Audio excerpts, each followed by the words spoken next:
ઉપલેટાના લાટ ગામે સેવા સહકારી મંડળીની 46મી વાર્ષિક સાધારણ સભા યોજાઈ હતી। રાજકોટ જિલ્લાના ઉપલેટાના લાટ ગામે સહકારી મંડળી ખાતે લાટ સેવા સહકારી મંડળીની 46મી વાર્ષિક સાધારણ સભા યોજાઈ હતી। લાટ સેવા સહકારી મંડળીની સાધારણ સભા ગામના યુવા સરપંચ પૃથ્વીરાજસિંહ ચુડાસમાના અધ્યક્ષસ્થાને યોજાઈ હતી।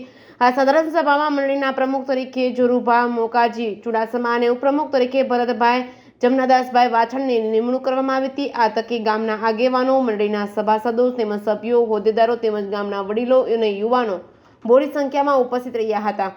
જે કેસની ગુજરાતી સાથે અર્શી આહિર, ઉપલેટા। પૃથ્વીરાજસિંહ ચુડાસમા, લાટ સરપંચ। આજરોજ શ્રી લાટ સેવા સહકારી મંડળીની 46મી વાર્ષિક સાધારણ સભા યોજાયેલ હતી।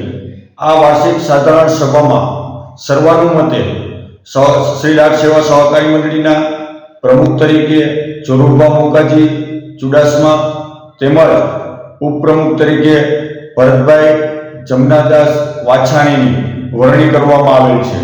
તેમજ આ સાધારણ સભાની અંદર આજુબાજુના ગામના પ્રમુખ મંત્રીઓ ઉપસ્થિત રહ્યા હતા તેમજ ગામના સભાસદો બોડી સંખ્યામાં ઉપસ્થિત રહ્યા હતા અને સૌના સાથ અને સહકારથી શ્રી લાટ સેવા સહકારી મંડળી આગળના વર્ષોમાં વધુમાં વધુ કઈ રીતે નફો કરે એ હેતુથી આગળનું કાર્ય કરવામાં આવશે એવું શ્રી લાટ સેવા સહકારી મંડળી દ્વારા ખાતરી આપવામાં આવેલ હતી। બસ એ જ અસ્તુ, વંદે માતરમ, ભારત માતા કી જય।